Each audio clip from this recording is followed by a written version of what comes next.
নবী যখন কাবার সামনে দাঁড়িয়ে গিয়ে এলাকার মানুষদের ঘরে ডেকে ডেকে বলতে লাগলো, তোমরা যে 360টা খোদা করেছো, এগুলো কি তোমরা কি করে জানলে? এগুলো তোমরা কি করে বুঝলে? তোমাদের রবকে কেমন দেখতে তোমরা কি কেউ দেখেছো? তারা বলল, না দেখিনি, আমরা কাল্পনিক তৈরি করেছি। আল্লাহ নবী বললেন, ধর্ম কখনো কাল্পনিক হতে পারে না। আর তোমাদের রব যে 360টা এত বেশি, এটাই বা তোমরা কি করে জানলে? তোমাদের সৃষ্টি মালিক এতগুলো কেন? তখন তারা বলতে লাগলো, কেউ পানি দিবার, কেউ খানা দিবার, কেউ আমাদেরকে সুস্থ রাখার, ইত্যাদি ইত্যাদি প্রশংসা করতে লাগলো। আল্লাহ নবী বলতে লাগলেন, না, তোমাদের রব হলো একজন, তিনি হলেন আল্লাহ, যিনি আমাকে মুহাম্মদ রসুল করে, আখেরি মেসেঞ্জার করে, মানুষ্য জাতির কল্যাণের জন্য পথ প্রদর্শক করে আমি রাসূলুল্লাহকে দুনিয়া জমিনে পাঠিয়েছে। আল্লাহ নবী মনে দুঃখে ঘরে গিয়ে কাঁদতে লেগেছে। আমার আল্লাহ বা আওয়াজ দিয়ে দিলে, আমার হাবিব, আপনি মনে দুঃখ নেবেন না, আপনি কষ্ট নেবেন না, আপনি কাঁদবেন না। কেন? আমি আল্লাহ, লিল্লাহি মা ফিস সামাওয়াতি ওয়া মা ফিল আরদ, জমিন আসমানের একমাত্র মালিক, সবকিছু আমি বানিয়েছি। কিন্তু এই বানাবার পিছনে উদ্দেশ্যটা হলো, আপনি আমার বন্ধু, আপনার জন্যই বানিয়েছি। আমার হাবিব, আমি আল্লাহ আপনাকে সত্য সুসংবাদ দাতা করে পাঠিয়েছে। আপনি মানুষকে ন্যায়ের কথা শুনিয়ে দেন, কে মানবে না মানবে আমি আল্লাহ তার সঙ্গে বুঝে নেব। আমি আল্লাহ আপনাকে কোনো প্রশ্ন করব না। আমি আল্লাহ কিয়ামতের দিনে আপনাকে প্রশ্নের সম্মুখীন হতে দেব না। আমি আল্লাহ আপনাকে জিজ্ঞাসা করব না, কেন আপনার আবু জেহেল উতবা সাহেব আপনাকে মারল না, কেন মানুষ দিনের দিকে আসলো না, এই প্রশ্ন আমি আল্লাহ আপনার কাছে করব না।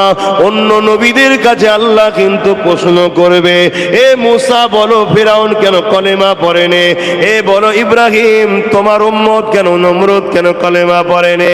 এইভাবে সমস্ত নবীদেরকে প্রশ্ন করবে। কিন্তু আল্লাহ আমার নবীকে সান্ত্বনা দিয়ে বলছে, হাবিব, চিন্তা করবেন না, কষ্ট নেবেন না, আপনি শুধু জানিয়ে দেন, কে মানবে না মানবে আমি বুঝে নেব। আমি আল্লাহ আপনাকে কোনো দোষারোপ করব না।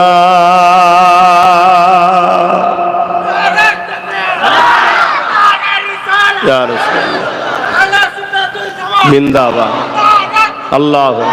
বাপেরা, নওজোয়ান তরুণেরা, আল্লাহ নবী, নবী, দয়া নবী সময় সাদাত আঙুলটা তুলে দিয়ে বললেন, লা ইলাহা ইল্লাল্লাহ, আল্লাহ আমি মুহাম্মদ রাসূলুল্লাহ গাওয়া দিচ্ছে, আল্লাহ ছাড়া কোনো ইলাহা নাই। এই নওজোয়ান তরুণেরা, আল্লাহ পাক আওয়াজ দিয়ে দিলেন, আমার হাবিব আবু জেহেল উতবা সাহেব, আবুল হাব যদি আমাকে নাও মানে, পৃথিবীর কেউ যদি আমাকে না মানে, এতে আমার কোনো যায় আসে না। বন্ধু, আপনি তো আমাকে মেনে নিয়েছেন। আর বন্ধু, এটাও শুনে রেখে দেন, পৃথিবীর কেউ যদি আপনাকে না মানে, দেখুন আপনার কিছু যায় আসে না। কেন? আমি আল্লাহ বলে দিই, মুহাম্মাদুর রাসূলুল্লাহ, আপনি মুহাম্মদ, আমি আল্লাহ আমার প্রিয় রাসূল। আপনি বাপেরা, নওজোয়ান তরুণেরা, আল্লাহ নবী তথাপিও বেরিয়ে গেলেন, আবার দিনের দাওয়াত দিতে লাগলেন। ওই সময় আবু জেহেল উতবা সাহেব আমার নবীর সঙ্গে দ্বিতীয় দিন, তৃতীয় দিনে আবারও খারাপ ব্যবহার করলেন।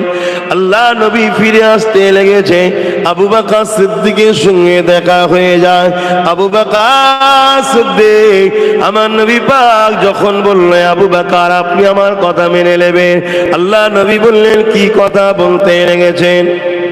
আল্লাহ নবী যখনই বললে, আবু বকর তুমি কি আমার কথা মেনে নেবে?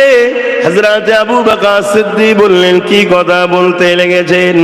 আল্লাহ নবী ওই সময় বলতে লাগলেন, লা ইলাহা ইল্লাল্লাহ আনা মুহাম্মাদুর রাসূলুল্লাহ, আমি মুহাম্মদ আল্লাহর প্রেরিত রাসূল, আর আল্লাহ ছাড়া কোনো ইলাহা নাই, এটা কি মেনে নেবে?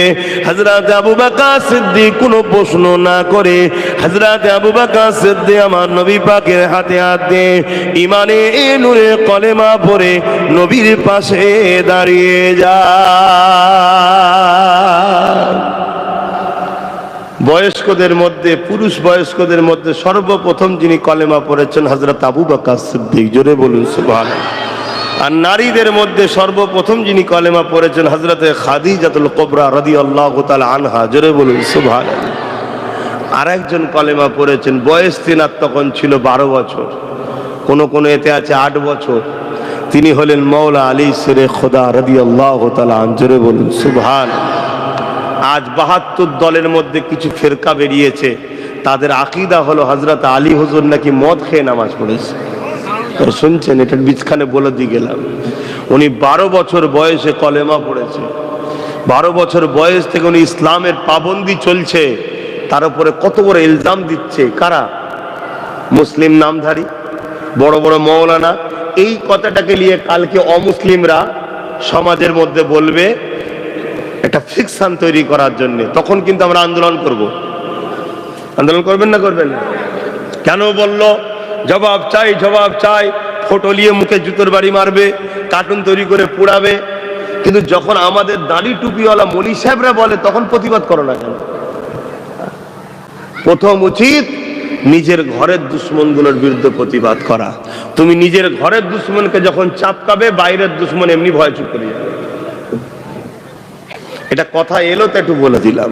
এইসব ষড়যন্ত্র চলছে, এই কথা যে মানবে সঙ্গে সঙ্গে ইসলাম থেকে বেরিয়ে যাবে।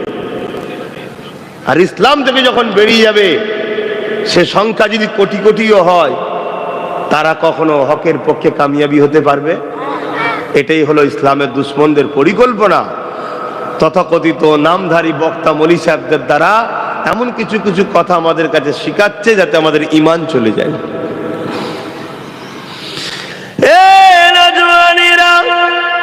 আল্লাহ নবী হযরত আবু বকর সিদ্দিককে পেয়ে বড় খুশি হয়ে গেলেন। আমার নবী পাকের হাতে হাত দিয়ে সবে একজন হাত দিলেন, কেউ আর শুনতে চাইছে না। আল্লাহ নবী আবু বকর সিদ্দিককে নিয়ে কাবার পাশে চলে গেলেন। এ আবু বকর, কেউ আমার কথা নিচ্ছে না, আপনি তো আমার কথা মেনেছেন, এদেরকে একটু বলেন কেন আবু বকর সিদ্দিকেরও মক্কায় একটা ভ্যালু ছিল, নাম ছিল। কেন তিনি ছোটবেলা থেকে মক্কার মানুষের মতো অন্যায় অত্যাচার করতেন না? তিনি বড় ভদ্র সভ্য নম্র মানুষ ছিলেন। এই আবু বকর সিদ্দিককে মক্কা মানুষরা বড় গুরুত্ব দিত। তাই মক্কা মানুষকে লক্ষ্য করে আবু বকর সিদ্দিক আমার নবীকে পাশে রেখে নবী পাকের কদমের কাছে দাঁড়িয়ে আবু বকর সিদ্দিক দাওয়াত দিতে লাগলো, মক্কা মানুষ শোনো, আমার কথা তোমরা মেনে নাও, লা ইলাহা ইল্লাল্লাহ মুহাম্মাদুর রাসূলুল্লাহ, অর্থাৎ আমার নবী পাকের কলেমার দাওয়াত সর্বপ্রথম যিনি দিয়েছিলেন তিনি হলেন আবু বকর সিদ্দিক। নবীর কলেমার দাওয়াত সর্বপ্রথম যিনি দিলেন। এই কথা যেই বলল, মক্কা সন্ত্রাস জালিমরা বড় বড় পাথর নিয়ে, পাটকেল নিয়ে হযরত আবু বকর সিদ্দিককে লক্ষ্য করে ছুঁড়ে ছুঁড়ে মারতে লাগলো। শোনো যুবক, আজকে আমরা সহজে ইসলাম পেয়েছি, তাই আমাদের ধর্মের উপরে কোনো গুরুত্ব নাই। আর আমাদের গুরুত্ব না থাকার দরুন জোর জবরদস্তি ওয়াকফকে পাস করার প্ল্যান করতে চাইছে, জোর জবরদস্তি, কোন রকম আইনকে তাওয়াক্কা না করে, সংবিধানকে বুড়াগুল দেখিয়ে, গায়ের জোর দেখিয়ে পাস করাতে চাইছে। কেন? আমার কওমের যুব সমাজ গাফিল, আমার কওমের যুব সমাজ ধর্ম থেকে অনেক দূরে, আমার কওমের যুব সমাজ তারা ঘুমোচ্ছে। এটা খুব ভালোভাবে ইসলামের দুশ্মনরা বুঝে নিয়েছে, তাই এই সাহসটা দেখাচ্ছে। যদি জানতো এদের মধ্যে আজও সালাউদ্দিন আইবি আছে, আজও খালিদ বিন ওলীদ আছে, তাহলে এই ভুলটা কখনো তারা করার সাহস নিত না। তবে আলহামদুলিল্লাহ এটা আমি বলতে পারি, ইসলাম ছিল, আছে, থাকবে, কথা বুঝে আসছে? কিন্তু আমাদের দ্বারা নয়, আমরা ইসলামের কোনো উপকার করতে পারলাম না, আমরা ইসলামের খেদমত করতে পারলাম না, আল্লাহর পক্ষ থেকে যখন মার আসবে ওই মারে কিন্তু আমরাও ধ্বংস হব। কেন? আমরা তো ইসলামের নয়। আমরা যদি ইসলামের হতাম, নিজের ঘরের জন্য, নিজের জমির জন্য, নিজের দলের জন্য, নিজের লিডারের জন্য মারপিট করতে পারলাম, আল্লাহর ঘরের জন্য করতে পারলাম কই? কথা কিছু ভুল বলা হচ্ছে নাকি? তাহলে আমরা সেই মুসলমান নয়। তাহলে আল্লাহর পক্ষ থেকে কিন্তু মার আসবে, আল্লাহ তো তার ঘরকে বাঁচাবে, আল্লাহ তো তার দিনের জন্য যথেষ্ট, ঠিক না?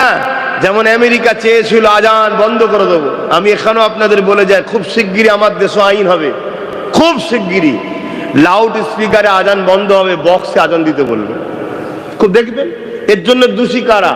যারা ক্ষমতায় বসে আছে তারা না, তারা তো করবেই রে বাবা, তাদের তো কাজই ওটা, ইসলামকে মিটাবার জন্য তারা চেষ্টা করবে। কিন্তু এর চেয়ে সবচেয়ে বড় দোষী হলো আমার কওমের যুব সমাজ, আমার কওমের ছেলেরা। এতে আপনারা আমার কথা নিতে পারবেন কি পারবেন না সেটা আমি জানি না, কিন্তু আমার কওমের গাফলতির জন্য আমার কওমের ছেলেরা মসজিদে যায়, যুবক ছেলেরা, বলুন, এই গাফলতির জন্যই আজকে এই জিনিসটা হবে। তো যাক, তো সেই জায়গাতে আমেরিকা বন্ধ করে দিয়েছিল, কিন্তু খোদার মার যেই শুরু হলো, আজকে সেই আমেরিকার নিউ ইয়র্ক থেকে শুরু করে, ওয়াশিংটন থেকে শুরু করে, তারা প্রকাশ্য মাইক আজান দিতে বলছে, মসজিদগুলোতে মাইক আজান চলছে। জোরে বলুন সুবহানাল্লাহ। তা আল্লাহর দ্বীনের জন্য আল্লাহ যথেষ্ট। আবার বলছি, তুমি আমি যদি দ্বীনের খাদেম হতে পারি, আল্লাহ তোমাকে আমাকে গজব থেকে বাঁচিয়ে দেবে। আর যখন তুমি আমি দ্বীনের খাদেম নয়, আল্লাহর মারে তুমি আমিও শিকার হব, এটা মনে রেখে দেবে। বাপেরা, নওজোয়ান তরুণেরা হযরত আবু বকর সিদ্দিককে পাথর নিক্ষেপ করে করে মারতে লেগেছে। ওই পাথর যেখানে লাগে শরীর থেকে রক্ত ঝরতে লেগেছে, পুরো শরীরটা থেতো করে দিয়ে রক্ত ঝরতে লেগেছে। কখনো কপালে মারে, কখনো মাথায় মারে, কখনো সিনায় মারে। যেখানে পাথর লাগে কেটে গিয়ে রক্ত ঝরতে লেগেছে। এইভাবে রক্ত পড়তে পড়তে পড়তে কাবার জমিনে হযরত আবু বকর সিদ্দিক আল্লাহ নবীর জন্য, দ্বীনের জন্য সর্বপ্রথম রক্ত কাবা জমিনে দিয়ে অজ্ঞান হয়ে পড়ে যায়। ওই দিন নিষ্ঠুর পাষাণ বেঈমান জালিমেরা তারা আমার নবী পাককেও ছাড়েনি, আমার নবী পাকের উপর অনেক জুলুম করেছে, আমার নবী পাকের উপরে অনেক অত্যাচার করেছে। আল্লাহ নবীর উপরে জুলুম যখন করতে লাগলো, একদিকে আবু বকর সিদ্দিক অজ্ঞানে পড়ে রইল, আর একদিকে দুজাহানের সুলতান নবীদের নবী নূর নবী দয়ার নবী তিনি অজ্ঞান হয়ে পড়ে রয়ে গেলেন। এই যুবকেরা, বাপেরা, তরুণেরা, এমন সময় দেখা যায় তামিল বলে একটা গোত্র আছে, ওই তামিম গোত্রের মানুষেরা হযরত আবু বকর সিদ্দিককে উঠিয়ে নিয়ে ঘরে নিয়ে গেল, কিন্তু আমার রাসূলুল্লাহকে তারা তুলল না, তারা আমার নবীকে ওখানে ফেলে রেখে দিয়ে চলে গেল। কত কষ্ট করে ইসলাম এসেছে যুবক, দেখো সেই ইসলাম আজকে চোখের সামনে যেমন করে খুশি মুনাফিক আর জালিমরা ধ্বংস করতে চাইছে, আর আমরা নিজেদের জানমাল, পরিবার, বাচ্চাদের ময়াতে জড়িয়ে রয়ে গেলাম। মনে রাখবেন, এর বিচার কিন্তু আল্লাহ পাক অবশ্যই নেবে। আল্লাহ নবী সাহাবী আবু বকর সিদ্দিককে উঠিয়ে নিয়ে যাওয়া হলো। ঘরে গিয়ে মায়ের কোলে মাথা দিয়ে অজ্ঞান ও চৈতন্য হয়ে পড়ে রয়েছে। মা চোখ ভরা পানি নিয়ে কাঁদে, আর এই পাথরের বালি কোনাগুলো ধুলোগুলো পরিষ্কার করতে লেগেছে, রক্তগুলোকে পরিষ্কার করতে লেগেছে। হঠাৎ করে এদিকে আমার নবী পাক কাবার জমিনেতে আমার নবী পাক সাল্লাল্লাহু আলাইহি সাল্লামের হুঁশ ফিরে এলো। নবী আমার উঠে বসে পড়লেন। আল্লাহ নবী আবু বকরকে ডাক দিতে লাগলেন, ইয়া আবু বকর, ডাক দিতে লাগলেন, কিন্তু আবু বকর সিদ্দিকের ডাকে কোন রাসূলুল্লাহর ডাকে কোনো জবাব পেল না। আবু বকর সিদ্দিক জবাব দিতে পারলো না, কেননা তিনি ঘরে চলে এসেছে, তেনাকে ঘরে তুলে নিয়ে এসেছে তামিম গোত্রের মানুষেরা। কিন্তু আমার নবীর উপরে এত রাগ, নবীকে তুলে না, আবু বকর সিদ্দিককে তুলিয়েছে, নিয়ে এসে মায়ের কোলে। তখন আমার কথা মাইকা যে বুঝতে পারছেন তো নাকি? হ্যাঁ, কেন আমরা একটু ধর্ম করে নিজেকে বিরাট কিছু মনে করতে শুরু করেছি তো। আর ইসলামটা এলো কাদের দ্বারা, কিভাবে, এটা আমরা ভুলে যাচ্ছি। তা মা সিদ্দিকা আকবরের শরীরের রক্ত বালিকণাগুলো পরিষ্কার করতে লেগেছে। আল্লাহ নবী হোসেলেন, নবী উঠে বসলেন, বসে নবী বলছেন, ডাকছেন আবু বকর, সাড়া পেচ্ছে না। হাত তুলেছে নবী আমার, আল্লাহ আল্লাহ আপনি আমাকে বড়ই ভালোবাসেন, একজনই কলেমা পড়েছে আবু বকর, তাকে তুলে নেবেন না, আমার সাথী বানান। জোরে বলুন সুবহানাল্লাহ। মুসলমান ঘরে ছেলে মেয়েরা, তরুণেরা, আল্লাহ নবীর দোয়াটা কবুল হয়ে গেল। আবু বকর সিদ্দিক মায়ের কোলে চোখটা খুলে তাকালো, তাকাবার পরেই জবান দিয়ে কি বলে শুনে রেখে দেন, ইয়া উম্মি কাইফা হালুন নবী, আমার আম্মা জান, আমার নবী কেমন আছে।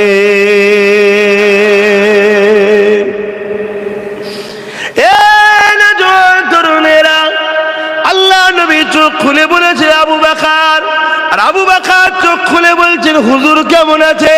কি মুহাব্বত তাদের মধ্যে ছিল দেখেন। আল্লাহ নবীর সাহাবী আবু বকর সিদ্দিকের কথা শুনে মা মুখে হাত দিয়ে চেপে ধরলো, বাবারে কথা বলো না, মুহাম্মদ রাসূলের নাম নিও না। যে নবীর নাম নেওয়ার জন্য, নবীর কাছে যাওয়ার জন্য জালিমরা তোমাকে কত অত্যাচার করলো, চতুর্দিকে মুশরিক জালিমরা কাফেররা ঘুরে বেড়াতে লেগেছে। যদি তারা জানতে পেরে যায় তুমি মুহাম্মদ রাসূলের নাম আবার নিচ্ছ, বাবা তোমাকে জানে মেরে দেবে। আমি মা এটা কি করে মেনে নিতে পারে। হযরত আবু বকর সিদ্দিক মায়ের হাতটা আদবের সঙ্গে সরালেন, কারণ নবী আমার শিখিয়েছেন মাকে আদব করতে হবে। এই শিক্ষা কে দিয়েছে? নবী। এ বিষয়ে একটা কথা মনে পড়েছে, একটু বলে দিই। আল্লাহ নবী একদিন সাহাবাদের নিয়ে বসে হজ করছেন, সাহাবারা শুনছেন, আর একটা বুড়ি মহিলা লাঠির উপরে ভর দিয়ে হেঁটে হেঁটে যাচ্ছে, খুব দুর্বল, হেঁটে হেঁটে যাচ্ছে। আল্লাহ নবী ওই মহিলাটাকে দেখে আফসোস করে বলছে, আরে কোন মায়ের, কোন সন্তানের মা এটা? সন্তান কি মাকে দেখে না? এনার কি সন্তান নাই? নবীর দরবারে একজন বসেছিলেন সাহাবী, তিনি উঠে দাঁড়ালেন, হুজুর বিয়াদব নেবেন না, ওটা আমার আম্মা। আল্লাহ নবীর চেহারা মুবারকটা লাল হয়ে গেল। তোমার মা এরকম দুর্বল বয়স্ক, তাকে ছেড়ে দিয়ে তুমি আমার দরবারে বসে আছো?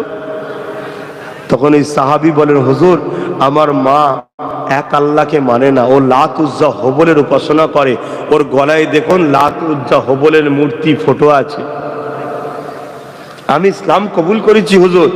আল্লাহ নবী বললেন, তোমার মা মানে কি মানে না, তোমার মা জবাব দেবে আল্লাহর কাছে।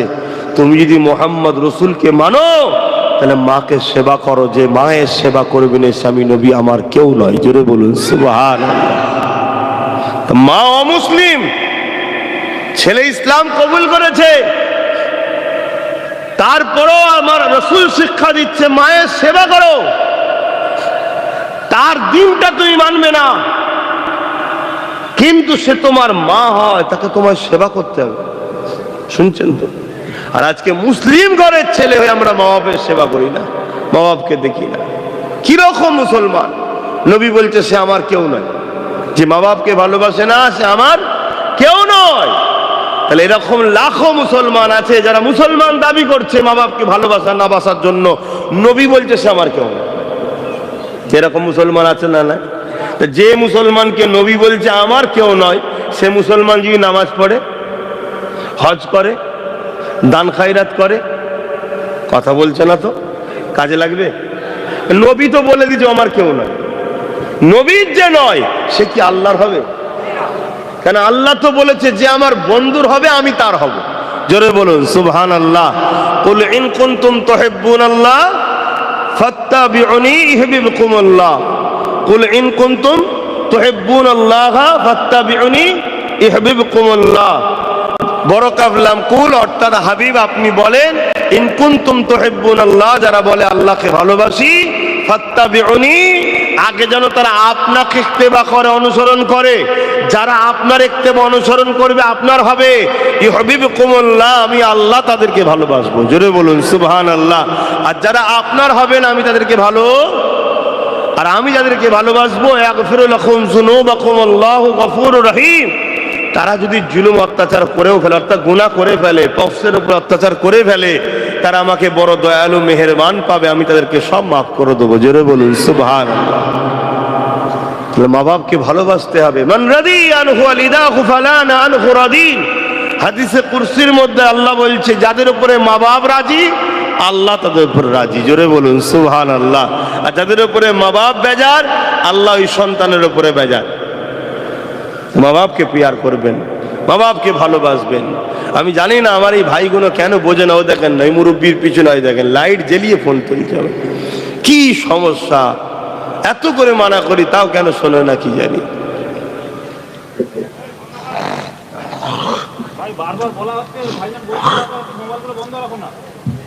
শোনো ভাইরা আমার, তুমি ইসলাম মানবে, চলবে,